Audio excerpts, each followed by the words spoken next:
Not your mom's lead gen.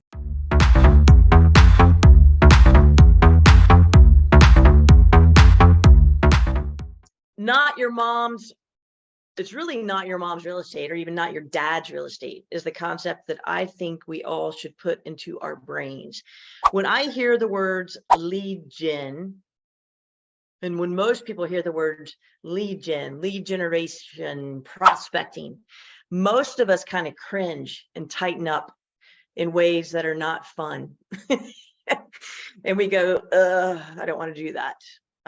And to me, that is the key to the business. So what I did in my business, the way I approached it was, let me go figure out things that I like to do, learn how to do them well, and then do them a lot and build my business that way. So that's what we're going to dive into. So I did start off my first year. I did 9 deals in 9 months. I worked 2 full-time jobs. And I was watching people on Facebook. And I was like, you know what? I can do this. I can do some of this Facebook stuff. So I started utilizing Facebook and becoming the mayor of my area via Facebook. What that means is every post, every group that was around at the time that had anything to do with the area that I wanted to be a part of, I was active in. So in my time at Keller Williams, the second one, I taught Ignite, never took Ignite because I worked 2 full-time jobs and I couldn't take Ignite. And I actually was very cocky. I went into the BIC at when I got licensed. And Rob, going back to your story, I used a credit card to get my license. We didn't have any money. So I went to the BIC and I said, hey, look, I have a full-time job. I'm going to be doing this. I'm going to crush it. And you're going to want to hire me. I cannot do Ignite. And she said, no, that doesn't work. I said, well, you're going to regret that. And I left. And she called me. She's like, I think we'll take you. I was like, so she took me. I became rookie of the year. I did 9 deals in my first 9 months, and it was due to these activities. Then I did 26 my first full year, and then I quit and I did 52. So started doing the Facebook thing because I was watching people. And if there was any group anywhere, if it was a mom's group, if it was a community group, if it was a plant group, if it was a outdoor group, if it was about a neighborhood, I joined it. I joined Nextdoor. I joined anything and everything that would allow me to get in touch with people. Okay. This is the social media way of doing it. We're going to talk about different ways to do lead gen. This is this is the way I began doing it. And I'll actually tell you some more of the other ways. But in the beginning, what I started doing was if anybody asked anything on any group, I answered. Not about real estate. I was new to the area. I knew nothing. You know what I knew how to do? I knew how to use the computer. So someone says, hey, what's the best Italian restaurant in town? Google, Yelp reviews, right? Look them up and go, you know what? Oh, OG, man, OG's reviews are lighting up. I didn't say I'd been there.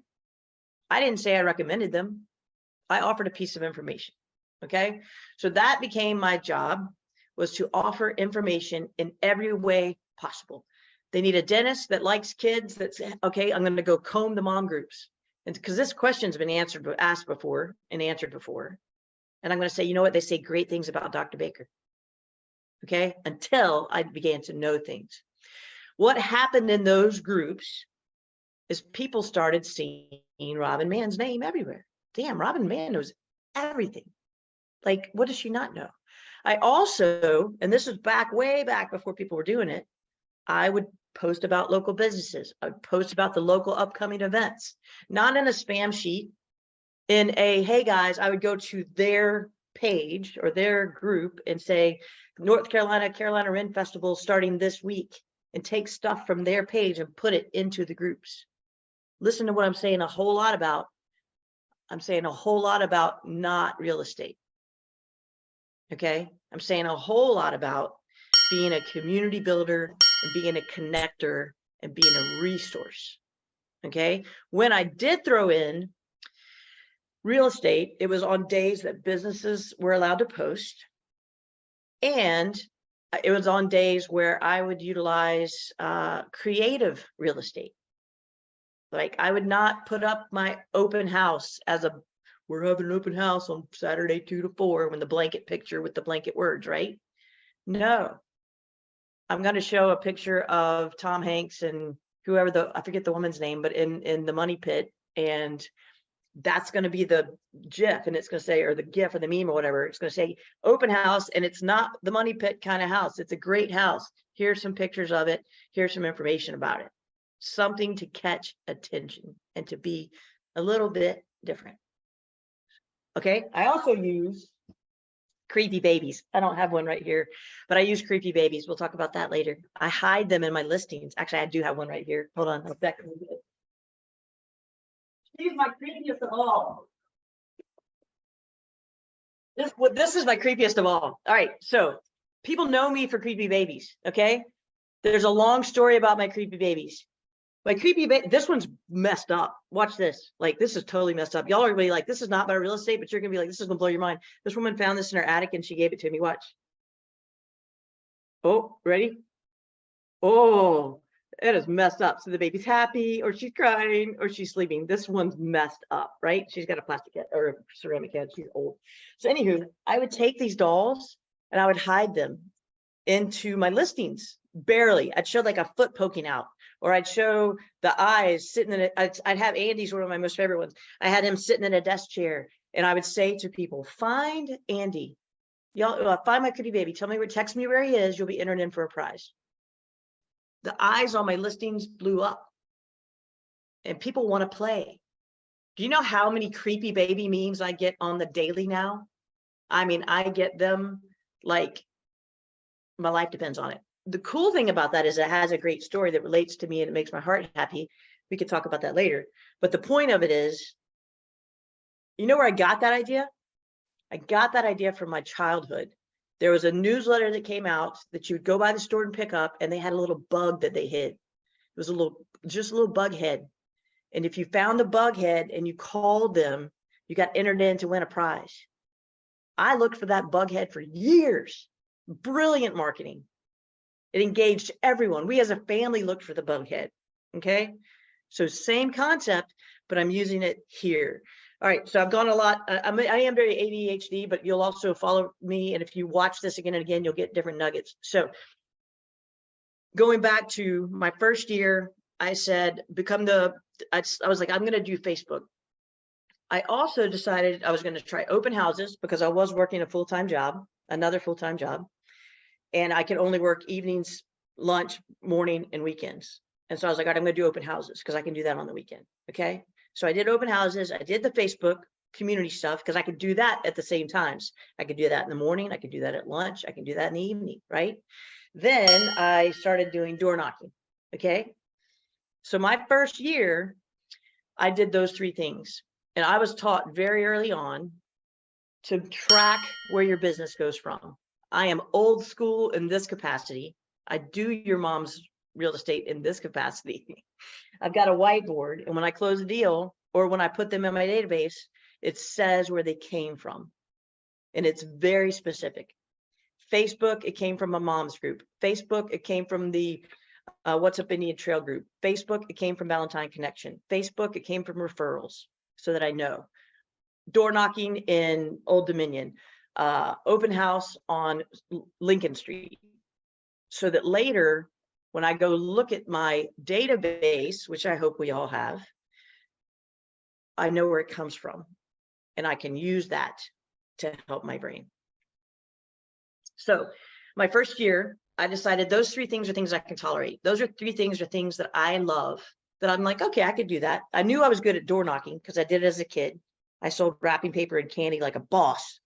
Like I won that radio every year that you got from selling door-to-door candy. I don't know if y'all did that, but I was good at it. I love doing that, right? Knew I was good at that. Open houses, I'm great with people. I'm like, I can nail that.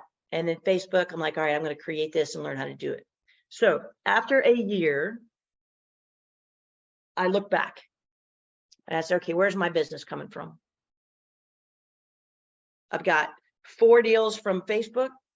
I had 9 deals that first year. So I got 4 deals from Facebook, 3 from open house, 2 from door knocking, actually reverse, 3 from door knocking and 2 from open house. What am I going to focus on this year? Facebook and door knocking, right? Now, I love door knocking. That's a whole nother session. I get to do multiple of these, and we're going to do a door knocking session where I get to teach my method of, it's not your mom's door knocking. Okay. It's what it's going to be. I love door knocking with a passion. And just as a keynote on that, there's a footnote on that. I got from one door knock on a $180,000 townhome, I got a $2.6 million sale. So we'll talk about that later. Okay. So that second year, I was like, I'm focusing on on Facebook and door knocking. And I went all in, 26 deals. Look back and let's say it's I don't remember the exact numbers, but I was heavy on the Facebook. Year 3, my mentor was like, Robin, you got to lean all into Facebook. Can't be doing the door knocking. Killed me because I love door knocking. But he's like, you got to do it. So I did. And that's the year I went to 52. So the point in that for you all, the point of that whole story is figure out what you love to do. Period. Look back over your life at the moments where you were happy. Doesn't mean about work, just in general. If you love being outside, rock on. If you're a book person, if you're a plant person, if you're a horse person, if you love construction, if you like engineering, if you like whatever it is, what do you love to do? And what are you great at? If you are really great at paperwork, phenomenal. We're going to work on that in a second. If you are phenomenal with people, whoo. If you love the telephone, then jump on it. Okay. Now, those are the 2 biggest things. If you're writing anything down, that's 2 things to write down. What do you love to do? And what are you innately good at? What is just, when people look at you, they go, dang, Rob Tucker is good at making me feel positive. He's really good in person, right? What do you say about yourself that you're really good at? Okay, go there, write those 2 things down. Then start brainstorming. How do you merge those 2 things? Okay, I am really good at connecting people and being a resource, and I love doing that. One of my favorite stories is this guy had lost his job. He needed a job. A woman on Facebook, this is before real estate, she posted she needed a saxophone player for a band. I mentioned it to this dude because I know he played saxophone. Well, how many? 15 years later, that's his main gig. And it happened because I just happened to look at Facebook and connect them. I love doing that. Okay. So what do you love to do? What are you innately good at? And how do we combine them? So let's go there. The word I want you to write down is focus. You may have heard this before, and it's not focus the way you're thinking of, but the word is an acronym, right? Is that what it is? Each letter stands for something. Yes. Follow one course until successful. Focus. Okay. We are the world of shiny carrots, of 14,000 people in our inbox and in our Facebook and in our social media saying, buy me, buy me, buy me. Right? Put your blinders on. Pick your one course and go all in. Be on fire for that one thing. If you want to be known as the plant person in your community, not as the realtor, but as the person that knows everything about plants, go all in and be the plant person. Now, you can utilize that for real estate. Here's how. Social media way. This is a non-business post you could post on any day in a Facebook group and it won't be deleted. Ready? You're going to want to write it down. Hey guys, looking for a closing gift for my buyers. They're into plants. I am not a native plant person. Who can I talk to, or what plant do you recommend for me to buy for them? All right, that question alone, you just told everybody a realtor. You just told everybody you're a caring person. You just told everybody you want to know about plants. You're new to the area as a realtor, like maybe like, and you just learned who all your people are. Everybody who answers that question are your plant people. So then you reach out to Kevin Swaney and you say, Kevin, thank you so much for letting me know that I should get a dogwood. Are you part of like a plant group? Is there a plant swap, something going on in this area?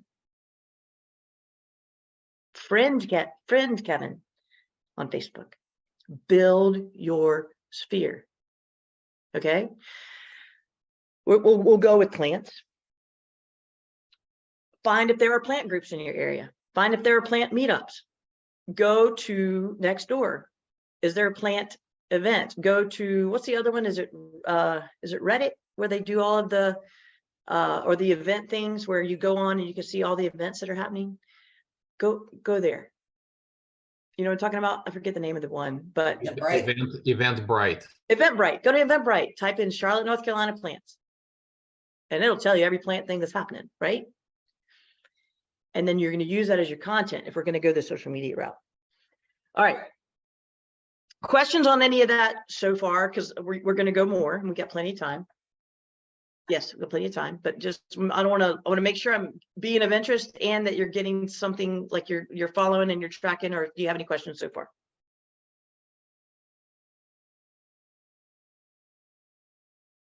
Okay. Tracking. What, Tara? Oh, just hi. The tracking. Gotcha. Tracking. Excellent. Okay, cool. All right. So follow one course until successful. When I'm going back to what I said earlier, when I was at KW, I taught Ignite, and people were like, all right, Robin, you're on Facebook a lot, like 6 hours a day in the beginning. Like, when do you have time to work? Who can answer that question? What was my work at the time? Facebook. Okay. I don't pay for leads. I use my time. I use it efficiently and effectively, but I'm engaging. All right. The second word to put down in lead gen, this is what I'm taking. I don't want you to think of lead gen as cold calling and that you hate, or as door knocking and you hate, or open houses and you hate, or like lead gen and hate should not go together. When I did teach Finding My Business, I would say the word lead gen and the response back was non-negotiable. Okay, like a call and response, lead gen, non-negotiable. It's a non-negotiable.